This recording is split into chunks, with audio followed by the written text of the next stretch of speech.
Alabama A&M is, I told Otis, they play so hard, they're so scrappy, and they're really good with their hands, getting tips and deflections and flying around, jamming outlets and rebounds, and really had us out of sync a lot offensively tonight, changing defenses, matchup zone, switching man, switching ball screen, switching everything.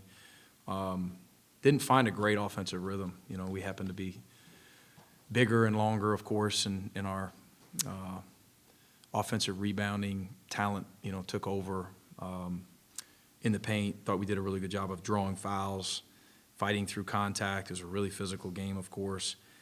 And then I thought, for the most part, did a pretty good job defensively.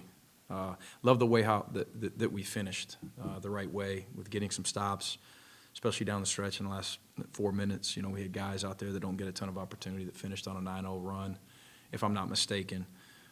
Love the unselfishness. We had some breakaways where guys gave it up for each other. We had a lot of extra passes. Had some big-time hustle plays. A couple that stick out, by freshmen, Asa and Sompto. So proud of the overall effort. Finishing out games again. Yeah. You're going to see a lot better than what you saw. I don't think anything Sure. like that. But because of finishing out games, that seemed to be what Asa talked about that a little bit Yeah. as well.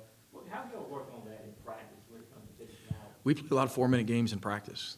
We do that. And we referenced the end of the Tennessee Tech game and even the end of the Georgia Tech game, where we just couldn't get a stop down the stretch. Of course, we were just trading free throws for baskets the other day. And we're all trying to grow as programs and as teams. And that's just something that stuck out to us here recently, that we've been really good at times defensively, but have we put 40 together? That's what the good teams do. That's what the top of our league's going to do. And it's a process to get there. And I thought we took some steps there today where the details great. No, they touch paint probably too many times off of the bounce. But fortunately, we have guys that are back there erasing some mistakes, as we've talked about a lot, over the past few months.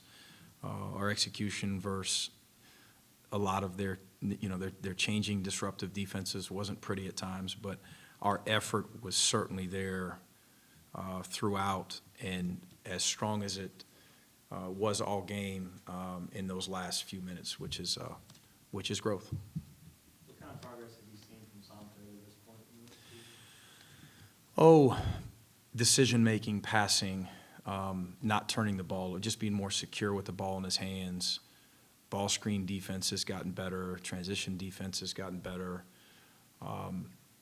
His footwork in the post, he's a guy that's kind of settled in. The game has slowed form a little bit. He's a little bit more poised with the ball in his hands, close to the basket, not forcing as much, and just scratching the surface. He's a talented guy.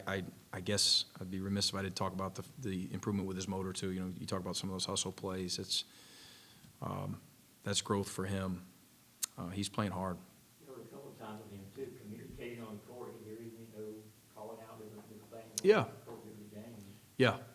He's got presence, obviously, and so when he's talking, you can hear him, and he's got to continue to be convicted, in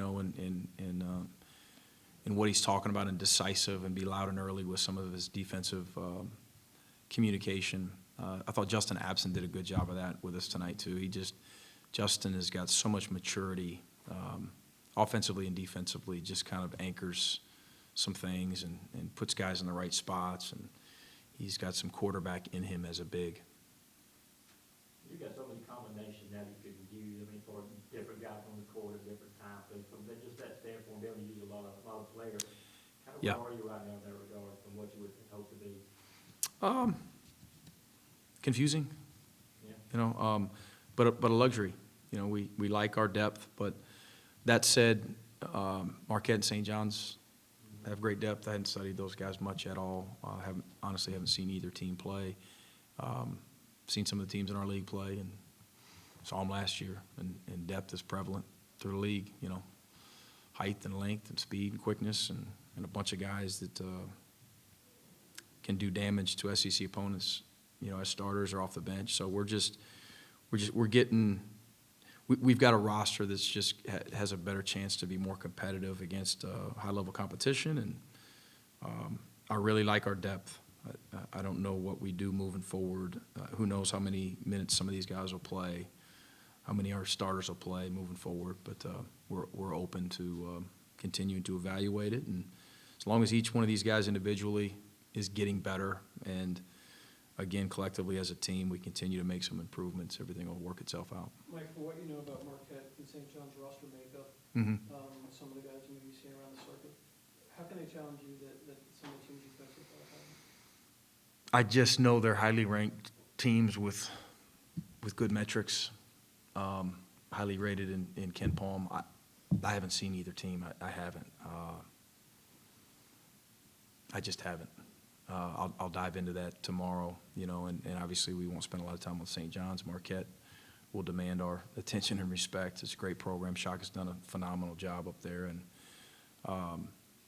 from what I've heard, for the outside looking in, I think they've got a good culture, and I'm sure they've got really good players, and they'll run good stuff. It'll be high-level game, you know, good opportunity for us to see where we're at. What are you hoping to see out of your team in the totality of this trip? Growth. You know, you like to go 2-0. Beating one of these guys would be great. Most importantly, it's a process. You know, it's a journey for this team, and can we continue to make strides? Can we continue to protect our culture? Because I really like what we've got going on right now. At the end of the day, wins and losses are going to take care of themselves. We just got to continue to improve and embrace the process, enjoy it. We got a team right now playing with joy, you know, and now we're high-level competition. Adversity's coming at some point. You know, it might be the next one. Who knows what type of adversity, but how do we handle it? You know, can we continue to move forward together? What did you learn from that trip last year that you think can be helpful going in there and playing back-to-back again this time? Ooh, I barely remember it. These events are, they give you opportunity to spend more time with one another than normal circumstances. That said, these guys spend a lot of time with each other already. You know, we've got guys in our facility a lot, you know, with one another and in the players' lounge and getting extra shots in the gym. And so, you know, it'll be a trip to Paradise, which would be really nice. But all the teams down there, there's a business side of it too, right, where we want to come together and see where we stack up against some of the best teams in the country. Did you know you were going to have 2 games there, or did the St. John's game kind of come about later? It did. It came about later. I don't know how much later. It's hard to remember those details, but we needed another one, and that opportunity came about, and it just made sense for us. Both teams down there, different circumstances, not necessarily conventional for us or them, but both teams agreed, you know, to play the game. And, you know, but the Marquette one was originally scheduled a little bit earlier. Time, 2 more. Do you have any kind of interaction with Patina through the years, and you know, your thoughts on, I guess, kind of a Hall of Fame type coach? Phenomenal coach. Studied a lot of his teams over the years. Played against him when I was at Ole Miss. I want to say only our freshman year, if I'm not mistaken. I believe Mark Pope was on that team. I think we were down 30 at halftime in Rupp.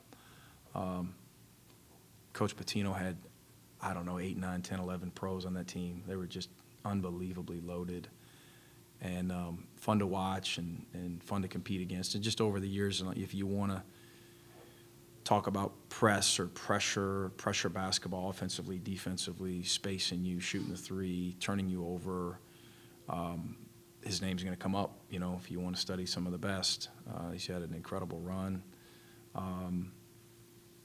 Yeah, we'll look forward to that one, but we got a huge one before that one, you know, a Marquette program that's clicking on all cylinders. And, you know, this is what Coach Smart has done in the, you know, in the rebuild up there has been phenomenal. Did you cross paths with Shaka? Yeah, a little bit. You know, we've had some conversations from time to time, and again, I have a lot of respect for how they operate and how they play and the success that they've had. We've got a couple mutual friends, and going back to Coach Pitino, he has I ran into him a long time ago, and he says, "Hey, that court down there should be named Billy Donovan Court." I said, "Yeah, it should be, right?" And I think our administration at the time was thinking the same thing, back at Florida, and obviously that's what it's named now. So he's had an impact on a ton of people in our profession, of course.